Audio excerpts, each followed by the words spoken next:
Hello everybody, this is Kate at the Library Whispers, and today I'm going to begin to read to you The Railway Children by Edith Nesbitt. This is the first chapter called The Beginning of Things. They were not railway children to begin with. I don't suppose they had ever thought about railways except as a means of getting to Masculine and Cook's, the pantomime, zoological gardens, and Madame Tussauds. They were just ordinary suburban children, and they lived with their father and mother in an ordinary red brick-fronted villa, with coloured glass in the front door, a tiled passage that was called a hall, a bathroom with hot and cold water, electric bells, French windows, and a good deal of white paint, and every modern convenience, as the house agents say. There were 3 of them.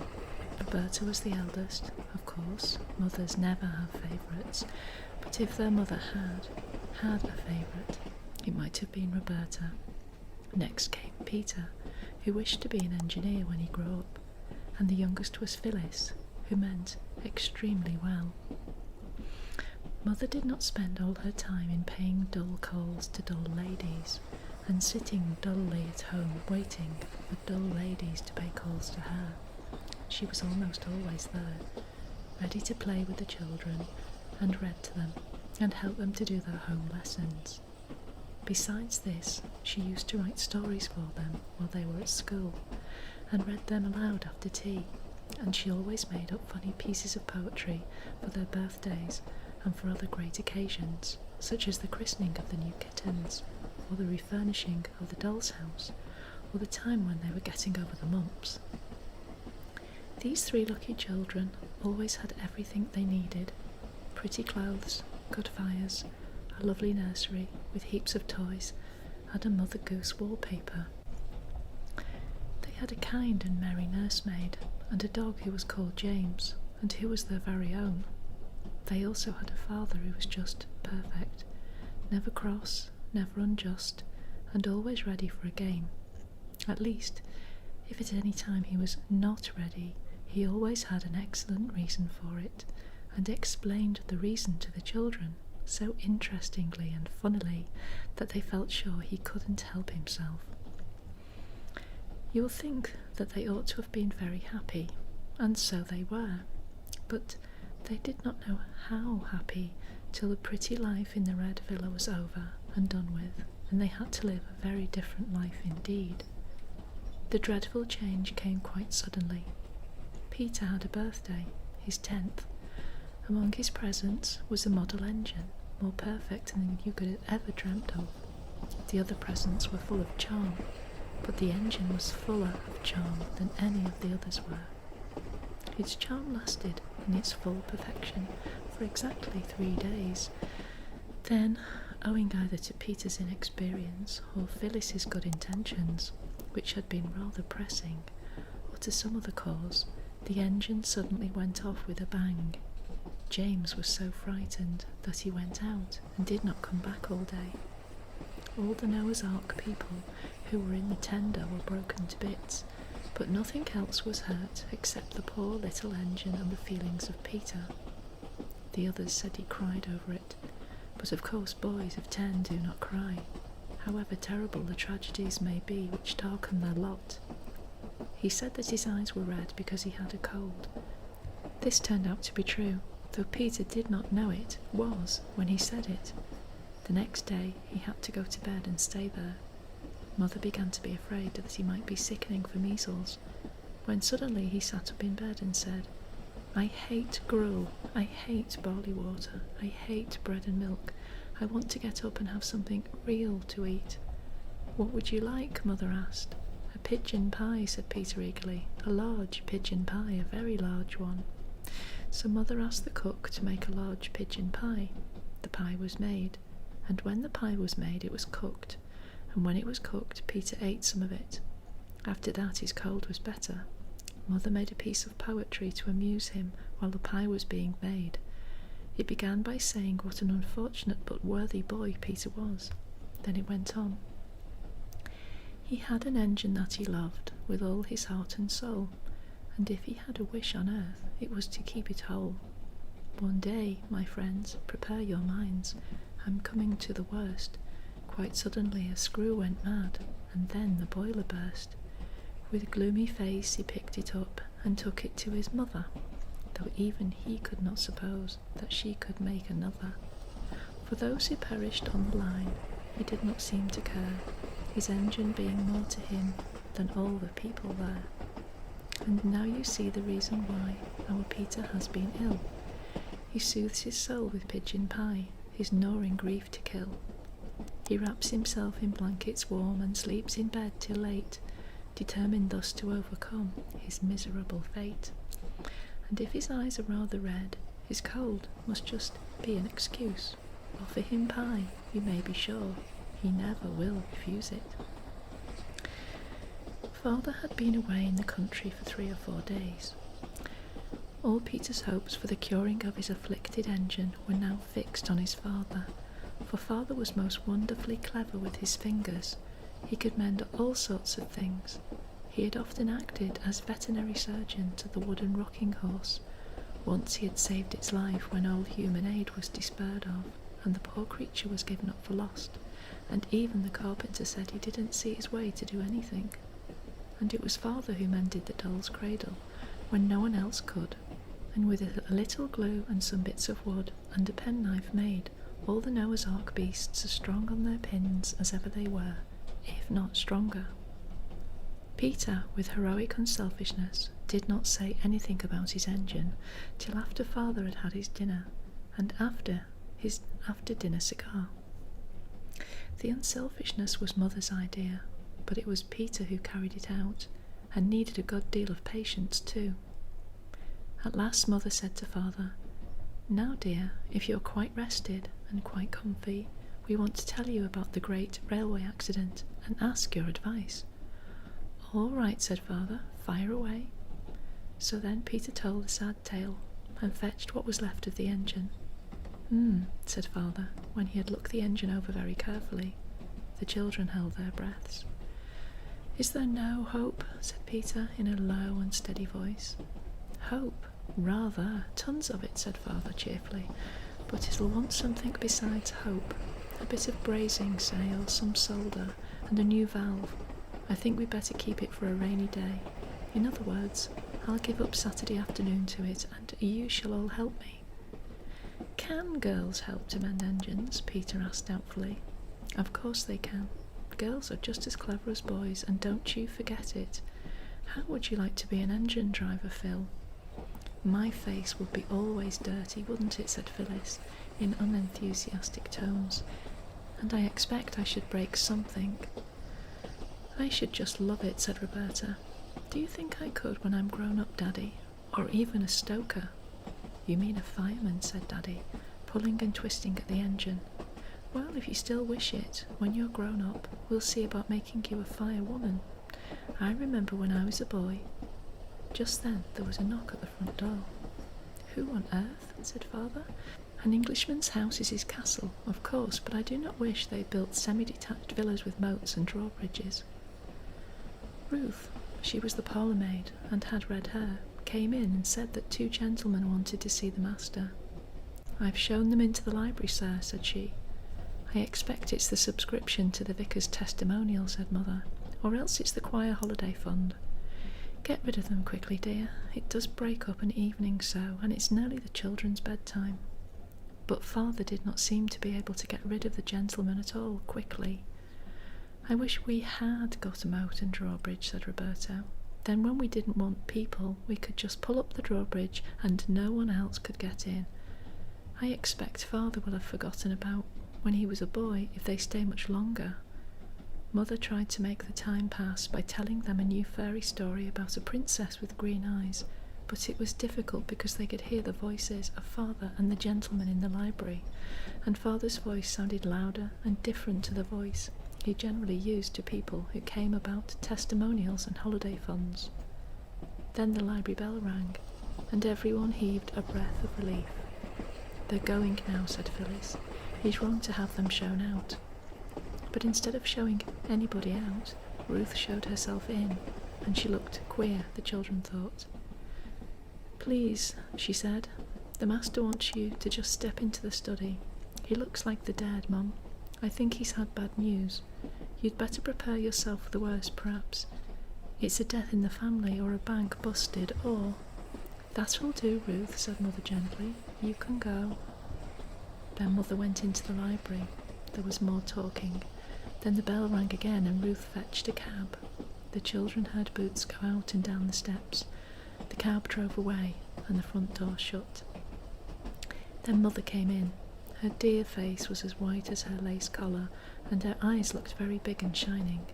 Her mouth looked like just a line of pale red. Her lips were thin and not their proper shape at all. "It's bedtime," she said. "Ruth will put you to bed." "But you promised we should sit up late tonight because Father's come home," said Phyllis. "Father's been called away on business," said Mother. "Come, darlings, go at once." They kissed her and went. Roberta lingered to give Mother an extra hug and to whisper, "It wasn't bad news, Mammy, was it? Is anyone dead, or—" "Nobody's dead, no," said Mother, and she almost seemed to push Roberta away. "I can't tell you anything tonight, my pet. Go, dear, go now." So Roberta went. Ruth brushed the girls' hair and helped them to undress. Mother almost always did this herself. When she had turned down the gas and left them, she found Peter, still dressed, waiting on the stairs. "I say, Ruth, what's up?" he asked. "Don't ask me no questions, and I won't tell you no lies," the red-headed Ruth replied. "You'll know soon enough." Late that night, Mother came up and kissed all three children as they lay asleep, but Roberta was the only one whom the kiss woke, and she lay mousy still and said nothing. "If Mother doesn't want us to know she's been crying," she said to herself, as she heard through the dark the catching of her mother's breath, "we won't know it, that's all." When they came down to breakfast the next morning, Mother had already gone out. "To London," Ruth said, and left them to their breakfast. "There's something awful the matter," said Peter, breaking his egg. "Ruth told me last night we should know soon enough." "Did you ask her?" said Roberta with scorn. "Yes, I did," said Peter angrily. "If you could go to bed without caring whether Mother was worried or not, I couldn't, so there." "I don't think we ought to ask the servants things Mother doesn't tell us," said Roberta. "That's right, Mrs. Goody-Goody," said Peter. "Preach away." "I'm not Goody," said Phyllis, "but I think Bobby's right this time." "Of course, she always is, in her own opinion," said Peter. "Oh, don't," cried Roberta, putting down her egg spoon. "Don't let's be horrid to each other. I'm sure some dire calamity is happening. Don't let's make it worse." "Who began, I should like to know," said Peter. Roberta made an effort and answered, "I did, I suppose, but—" "Well then," said Peter triumphantly. But before he went to school, he thumped his sister between the shoulders and told her to cheer up. The children came home to 1 o'clock dinner, but Mother was not there, and she was not there at tea time. It was nearly 7 before she came in, looking so ill and tired that the children felt they could not ask her any questions. She sank into an armchair. Phyllis took the long pins out of her hat, while Roberta took off her gloves, and Peter unfastened her walking shoes and fetched her soft velvety slippers for her. When she had had a cup of tea, and Roberta had put eau de cologne on her poor head that ached, Mother said, "Now, my darlings, I want to tell you something. Those men last night did bring very bad news, and Father will be away for some time. I am very worried about it, and I want you all to help me, and not to make things harder for me." "As if we would," said Roberta, holding Mother's hand against her face. "You can help me very much," said Mother, "by being good and happy and not quarrelling while I'm away." Roberta and Peter exchanged guilty glances, for I shall have to be away a good deal. "We won't quarrel, indeed we won't," said everybody, and it meant it too. Then Mother went on, "I want you not to ask me any questions about this trouble, and not to ask anybody else any questions." Peter cringed and shuffled his boots on the carpet. "You'll promise this too, won't you?" said Mother. "I did ask Ruth," said Peter suddenly. "I'm very sorry, but I did." "And what did she say?" "She said I should know soon enough." "It isn't necessary for you to know anything about it," said Mother. "It's about business, and you never do understand business, do you?" "No," said Roberta. "Is it something to do with government? For Father was in a government office." "Yes," said Mother. "Now it's bedtime, my darlings, and don't you worry. It'll all come right in the end." "Then don't you worry either, Mother," said Phyllis, "and we'll all be as good as gold." Mother sighed and kissed them. "We'll begin being good for the first thing tomorrow morning," said Peter, as they went upstairs. "Why not now?" said Roberta. "There's nothing to be good about now, silly," said Peter. "We might begin to try to feel good," said Phyllis, "and not call names." "Who's calling names?" said Peter. "Bobby knows right enough that when I say silly, it's just the same as if I said Bobby." "Well," said Roberta. "No, I don't mean what you mean. I mean it's just what is it Father calls it? A germ of endearment. Good night." The girls folded up their clothes with more than usual neatness, which was the only way of being good that they could think of. "I say," said Phyllis, smoothing out her pinafore, "you used to say it was so dull, nothing happened, like in books. Now something has happened." "I never wanted things to happen to make Mother unhappy," said Roberta. "Everything's perfectly horrid." Everything continued to be perfectly horrid for some weeks.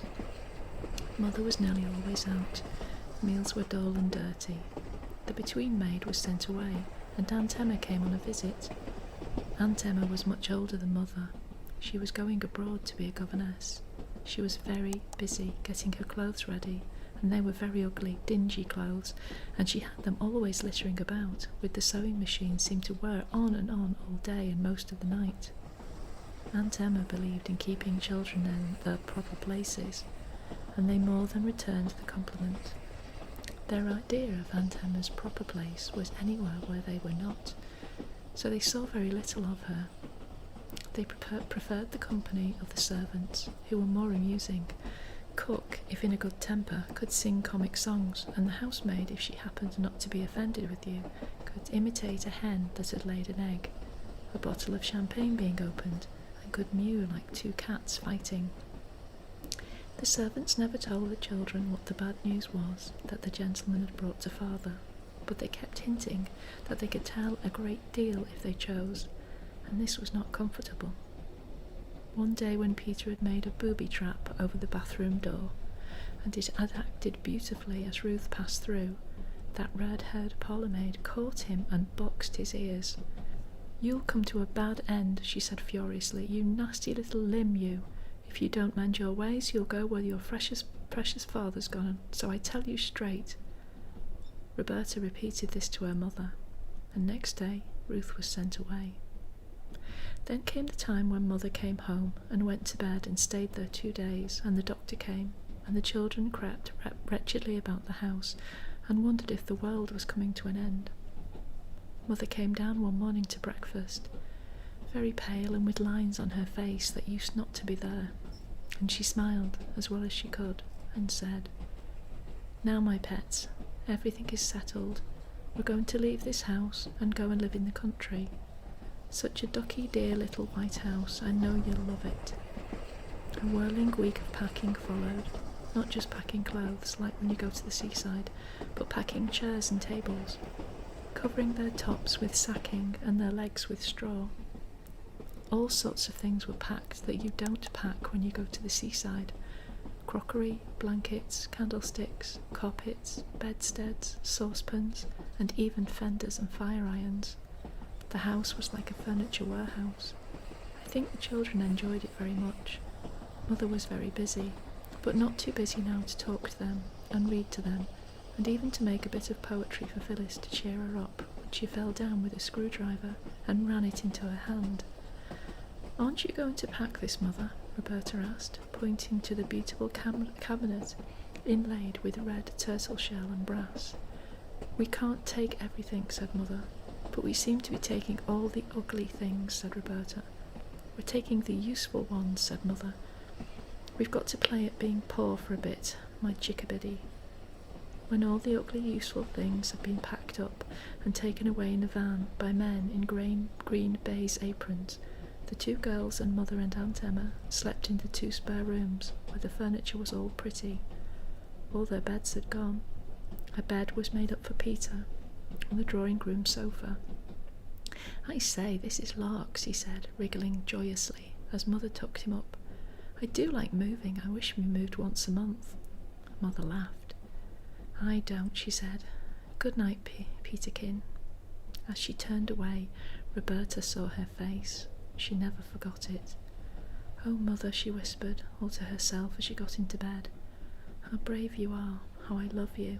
Fancy being brave enough to laugh when you're feeling like that." Next day boxes were filled, and boxes and more boxes, and then late in the afternoon a cab came to take them to the station. Aunt Emma saw them off. They felt that they were seeing her off, and they were glad of it. "But oh, those poor little foreign children that she's going to governess," whispered Phyllis. "I wouldn't be them for anything." At first they enjoyed looking out of the window, but when it grew dusk they grew sleepier and sleepier, and no one knew how long they had been in the train when they were roused by Mother shaking them gently and saying, "Wake up, dears, we're here." They woke up, cold and melancholy, and stood shivering on the draughty platform while the baggage was taken out of the train. Then the engine, puffing and blowing, set to work again and dragged the train away. The children watched the tail lights of the guard's van disappear into the darkness. This was the first train the children saw on that railway, which was in time to become so very dear to them. They did not guess how they would grow to love the railway, and how soon it would become the centre of their new life, nor what wonders and changes it would bring to them. They only shivered and sneezed and hoped the walk to the new house would not be long. Peter's nose was colder than he ever remembered it to have been before. Roberta's hat was crooked, and the elastic seemed tighter than usual. Phyllis's shoelaces had come undone. "Come," said Mother, "we've got to walk. There aren't any cabs here." The walk was dark and muddy. The children stumbled a little on the rough road, and once Phyllis absently fell into a puddle and was picked up, damp and unhappy. There were no gas lamps on the road, and the road was uphill. The cart went at a foot's pace, and they followed the gritty crunch of its wheels. As their eyes got used to the darkness, they could see the mound of boxes swaying dimly in front of them. A long gate had to be opened for the cart to pass through, and after that the road seemed to go across fields, and now it went downhill. Presently a great dark lumpish thing showed over to the right. "There's the house," said Mother. "I wonder why she shut the shutters." "Who's she?" asked Roberta. "The woman I engaged to clean the place and put the furniture straight and get supper." There was a low wall and trees inside. "That's the garden," said Mother. "It looks more like a dripping pan full of black cabbages," said Peter. The cart went on along by the garden wall and round to the back of the house, and here it clattered into a cobblestoned yard and stopped at the back door. There was no light in any of the windows. Everyone hammered at the door, but no one came. The man who drove the cart said he expected Mrs. Viney had gone home. "You see, your train was that late," said he. "But she's got the key," said Mother. "What are we to do?" "Oh, she'll have left that under the doorstep," said the cartman. "Folks do hereabouts." He took the lantern off his cart and stooped. "Aye, here it is, right enough," he said. He unlocked the door and went in and set his lantern on the table. "Got here a candle," said he. "I don't know where anything is." Mother spoke rather less cheerfully than usual. He struck a match. There was a candle on the table, and he lighted it. By its thin little glimmer the children saw a large bare kitchen with a stone floor. There were no curtains, no hearthrug. The kitchen table from home stood in the middle of the room. The chairs were in one corner, and the pots, pans, brooms and crockery in another. There was no fire, and the black grate showed cold, dead ashes. As the cartman turned to go out after he had brought in the boxes, there was a rustling, scampering sound that seemed to come from inside the walls of the house. "Oh, what's that?" cried the girls. "It's only the rats," said the cartman, and he went away and shut the door, and the sudden draught of it blew out the candle. "Oh dear," said Phyllis, "I wish we hadn't come," and she knocked a chair over. "Only the rats," said Peter, in the dark. And this is Chapter 2, Peter's Coal Mine. "What fun," said Mother, in the dark, feeling for the matches on the table. "How frightened the poor mice were. I don't believe they were rats at all." She struck a match and relighted the candle, and everyone looked at each other by its winky, blinky light. "Well," she said, "you've often wanted something to happen, and now it has. This is quite an adventure, isn't it? I told Mrs. Viney to get us some bread and butter, and meat and things, and to have supper ready. I suppose she's laid it in the dining room, so let's go and see." The dining room opened out of the kitchen. It looked much darker than the kitchen when they went in with the one candle, because the kitchen was whitewashed, but the dining room was dark wood from floor to ceiling, and across the ceiling there were heavy black beams. There was a muddled maze of dusty furniture. The breakfast room furniture from the old home where they had lived all their lives. It seemed a very long time ago, and a very long way off. There was the table, certainly, and there were chairs, but there was no supper. "Let's look in the other rooms," said Mother, and they looked. And in each room was the same kind of blundering half-arrangement of furniture, and fire irons and crockery, and all sorts of odd things on the floor, but there was nothing to eat. Even in the pantry there were only a rusty cake tin and a broken plate with whitening mixed in it. "What a horrid old woman," said Mother. "She's just walked off with the money and not got us anything to eat at all." "Then shan't we have any supper at all?"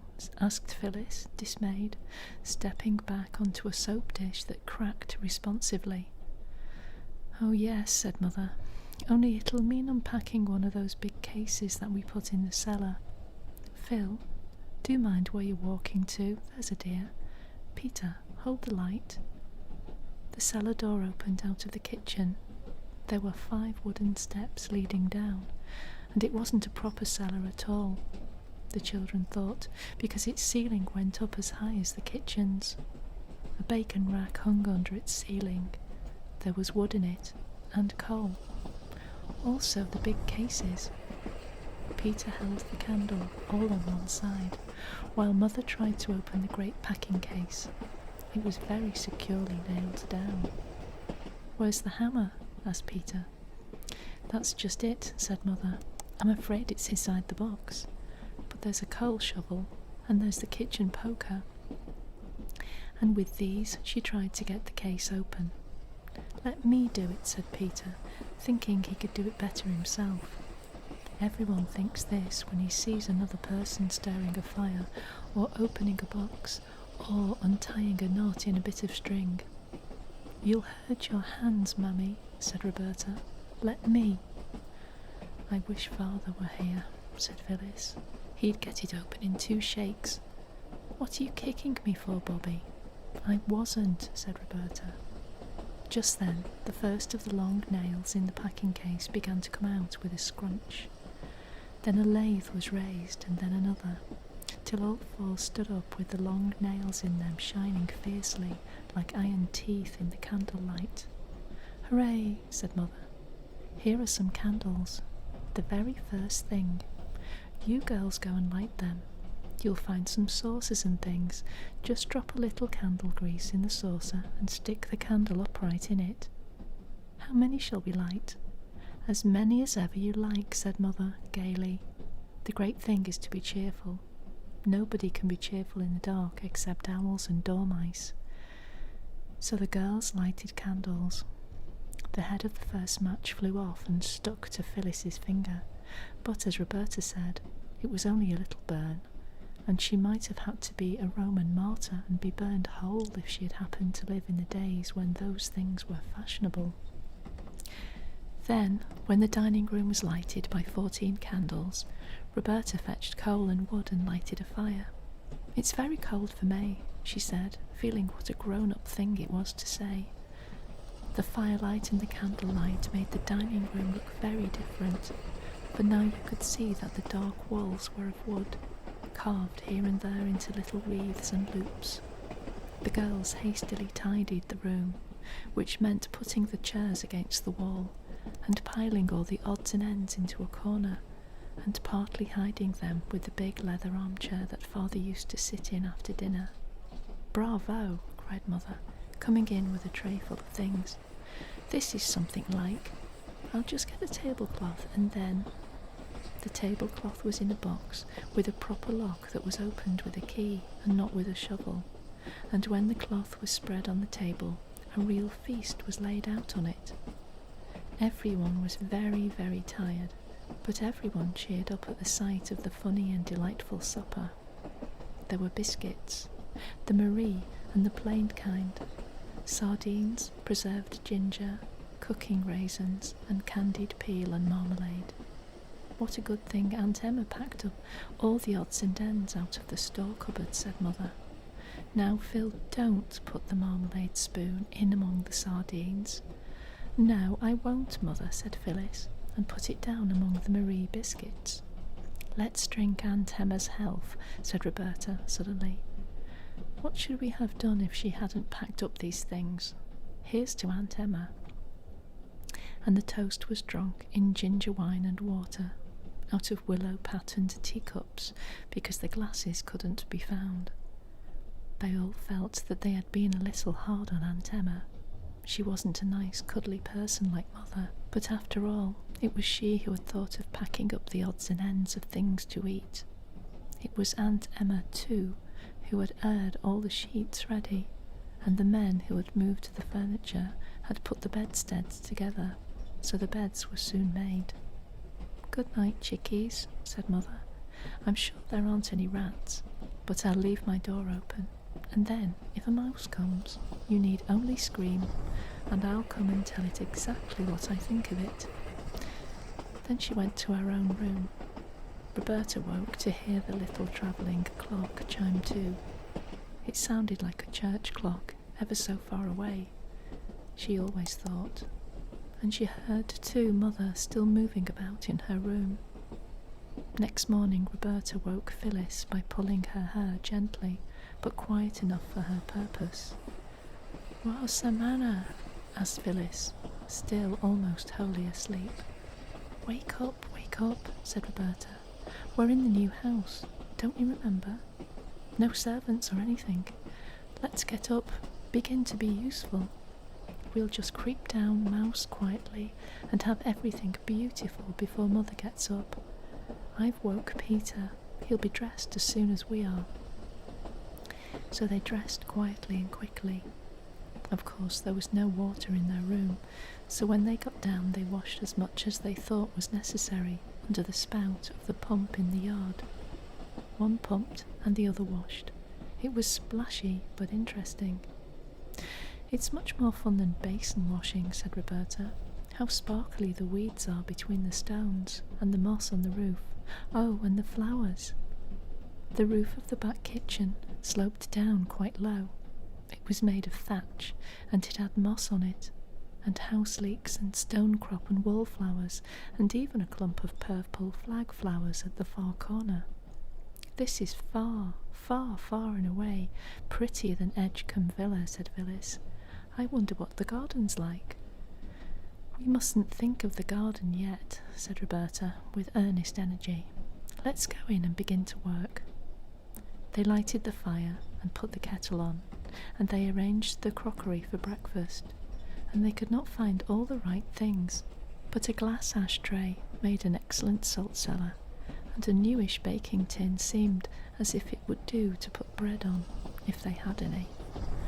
When there seemed to be nothing more that they could do, they went out again into the fresh, bright morning. "We'll go into the garden now," said Peter, but somehow they couldn't find the garden. They went round the house and round the house. The yard occupied the back, and across it were stables and outbuildings. On the other 3 sides the house stood simply in a field, without a yard of garden to divide it from the short, smooth turf. And yet they had certainly seen the garden wall the night before. It was a hilly country. Down below they could see the line of the railway and the black, yawning mouth of a tunnel. The station was out of sight. There was a great bridge with tall arches running across one end of the valley. "Never mind the garden," said Peter. "Let's go down and look at the railway. There might be trains passing." "We can see them from here," said Roberta, slowly. "Let's sit down a bit." So they all sat down on a great flat grey stone that had pushed itself up out of the grass. It was one of many that lay about on the hillside, and when Mother came out to look for them at 8 o'clock, she found them deeply asleep in a contented, sun-warmed bunch. They had made an excellent fire, and had set the kettle on it at about 5:30, so that by 8 the fire had been out for some time. The water had all boiled away, and the bottom was burned out of the kettle. Also, they had not thought of washing the crockery before they set the table. "But it doesn't matter, the cups and saucers I mean," said Mother, "because I've found another room.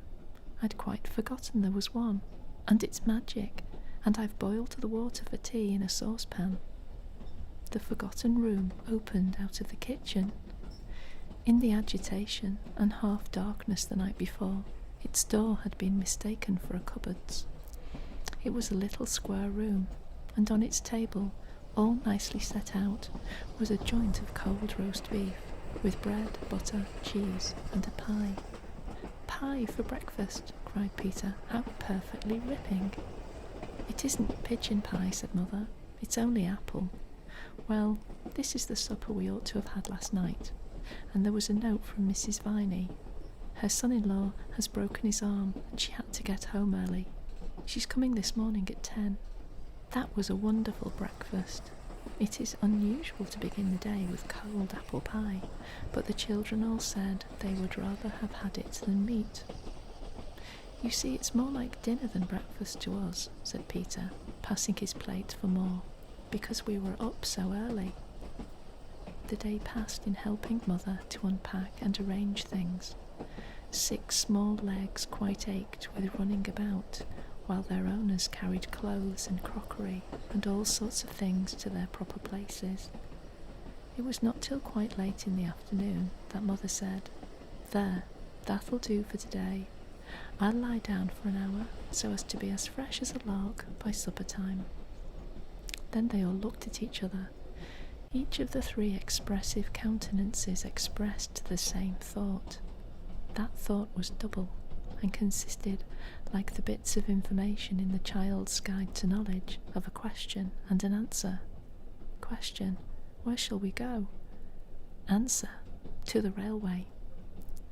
So to the railway they went, and as soon as they started for the railway, they saw where the garden had hidden itself. It was right behind the stables, and it had a high wall all around. "Oh, never mind about the garden now," cried Peter. "Mother told me this morning where it was. It'll keep till tomorrow. Let's get to the railway." The way to the railway was all downhill over smooth, short turf, with here and there furze bushes and grey and yellow rocks sticking out like candied peel from the top of a cake. The way ended in a steep run and a wooden fence, and there was the railway with the shining metals and the telegraph wires and posts and signals. They all climbed onto the top of the fence, and then suddenly there was a rumbling sound that made them look along the line to the right, where the dark mouth of a tunnel opened itself in the face of a rocky cliff. Next moment, a train had rushed out of the tunnel with a shriek and a snort, and had slid noisily past them. They felt the rush of its passing, and the pebbles on the line jumped and rattled under it as it went by. "Oh," said Roberta, drawing a long breath. "It was like a great dragon tearing by. Did you feel it fan us with its hot wings?" "I suppose a dragon's lair might look very like that tunnel from the outside," said Phyllis. But Peter said, "I never thought we should ever get as near to a train as this. It's the most ripping sport." "Better than toy engines, isn't it?" said Roberta. "I am tired of calling Roberta by her name. I don't see why I should. No one else did. Everyone else called her Bobby, and I don't see why I shouldn't." "I don't know. It's different," said Peter.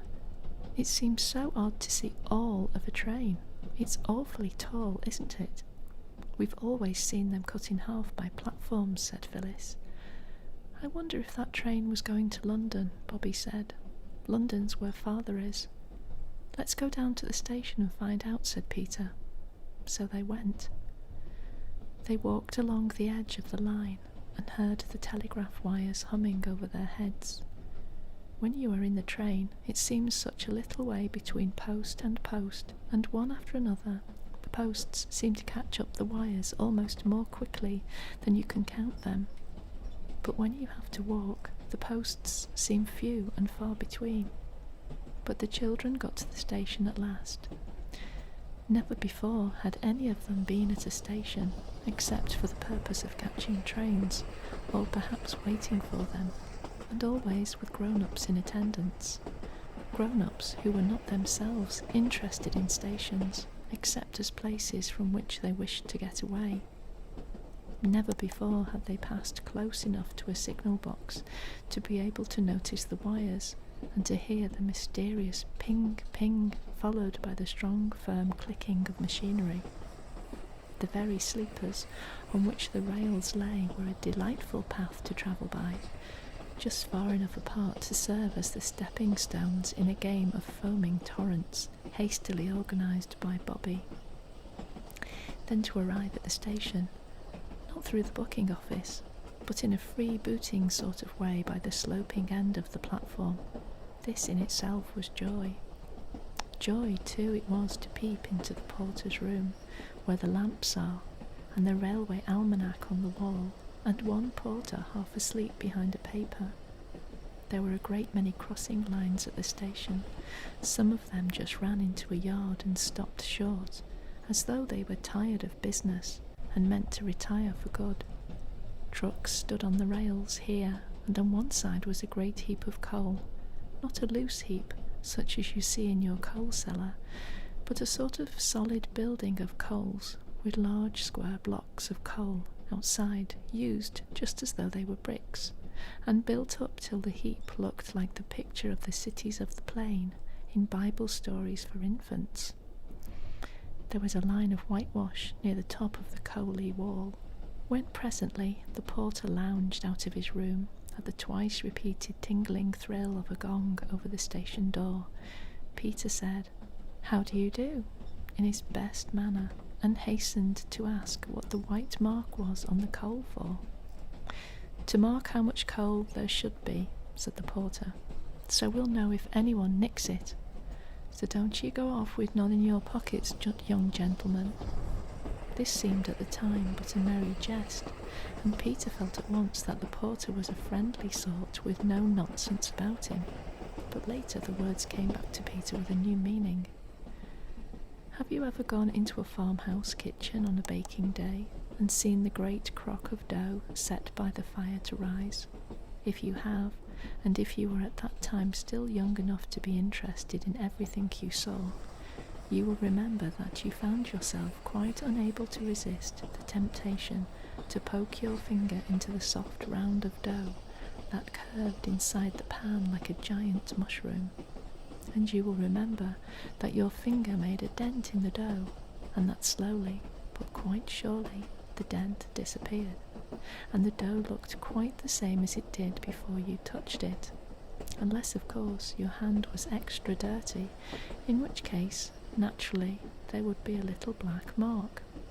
Well, it was just like that with the sorrow the children had felt at Father's going away, and at Mother's being so unhappy. It made a deep impression, but the impression did not last long. They soon got used to being without Father, though they did not forget him, and they got used to not going to school, and to seeing very little of Mother, who was now almost all day shut up in her upstairs room, writing. She used to come down at tea time and read aloud the stories she had written. They were lovely stories. The rocks and hills and valleys and trees, the canal, and above all, the railway, was so new and so perfectly pleasing that the remembrance of the old life in the villa grew to seem almost like a dream. Mother had told them more than once that they were quite poor now, But this did not seem to be anything but a way of speaking. Grown-up people, even mothers, often make remarks that don't seem to mean anything in particular, just for the sake of saying something, seemingly. There was always enough to eat, and they wore the same kind of nice clothes they had always worn. But in June came 3 wet days.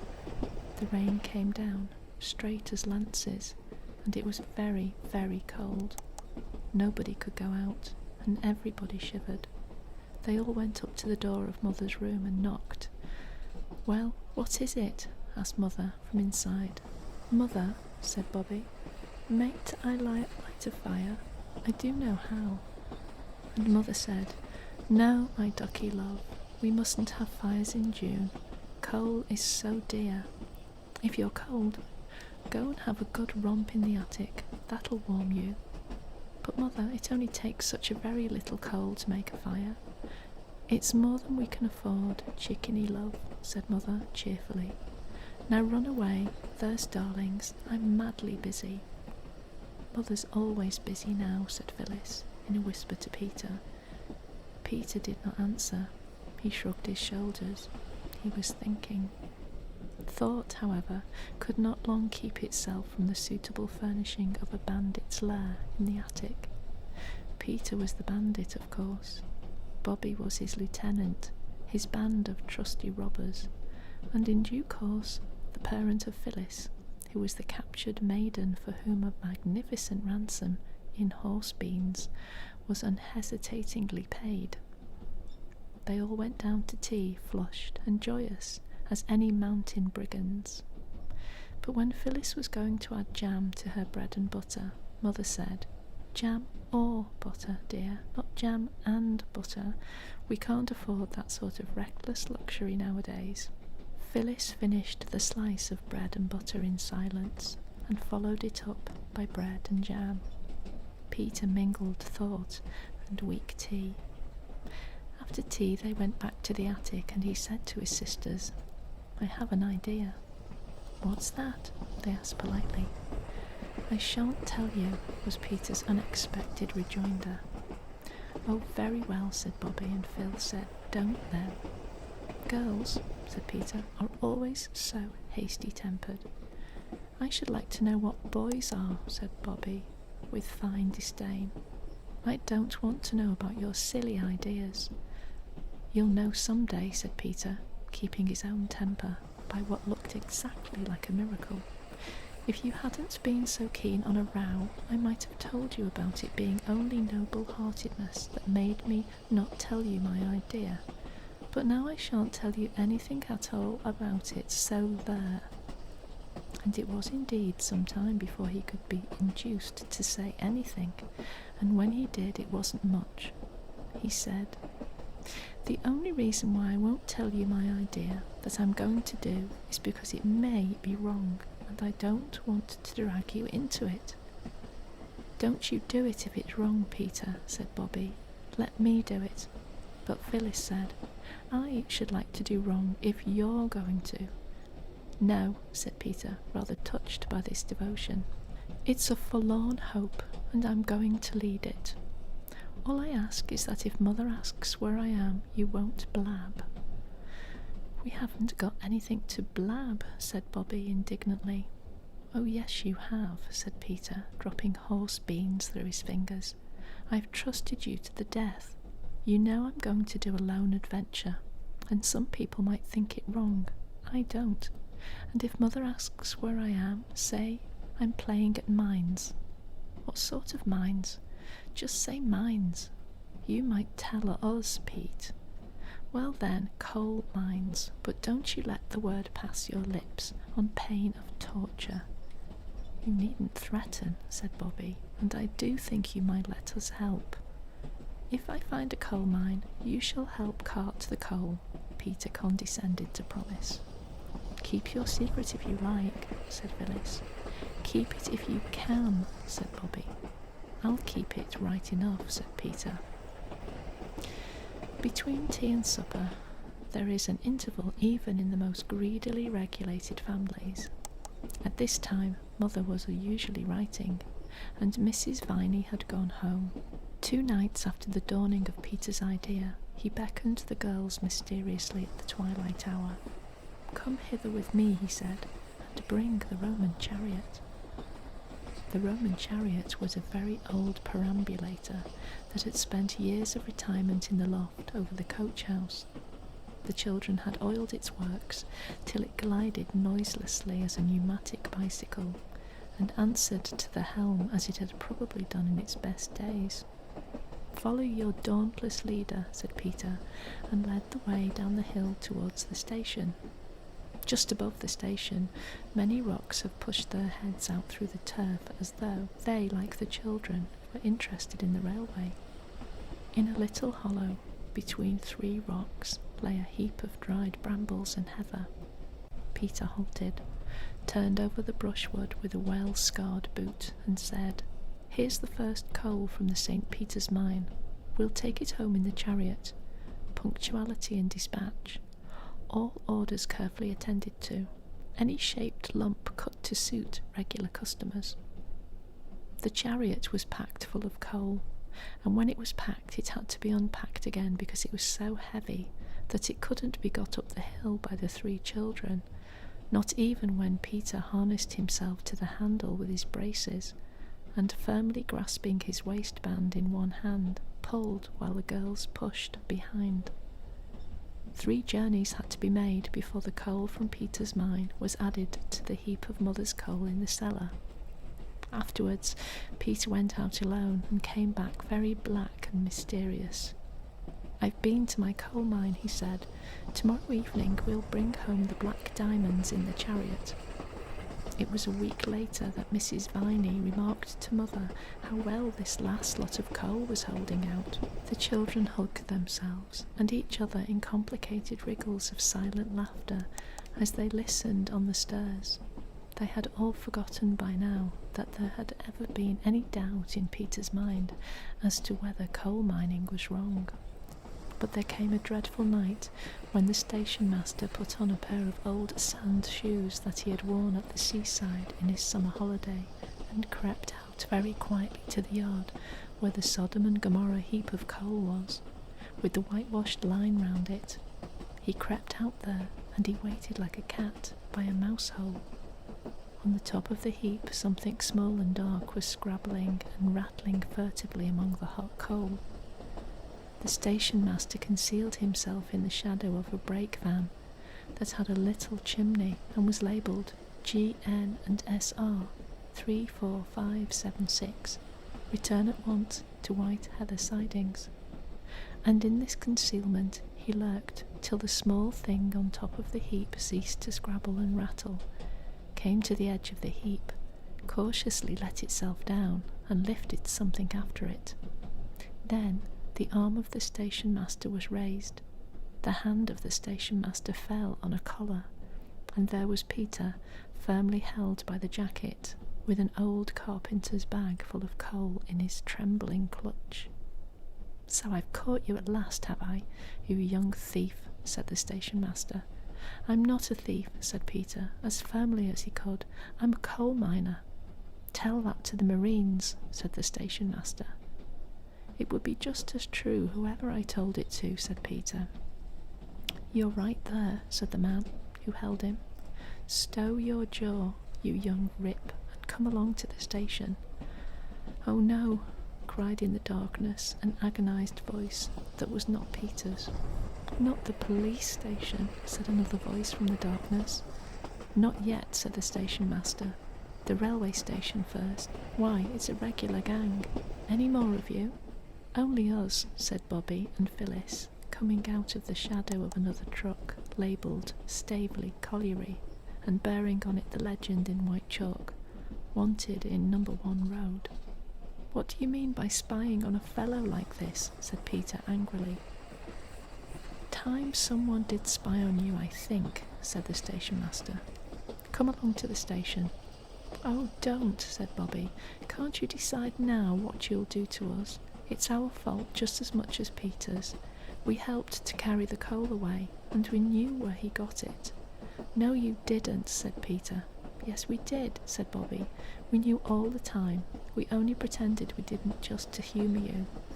Peter's cup was full. He had mined for coal. He had struck coal. He had been caught, and now he learned that his sisters had humoured him. Don't hold me, he said. I won't run away.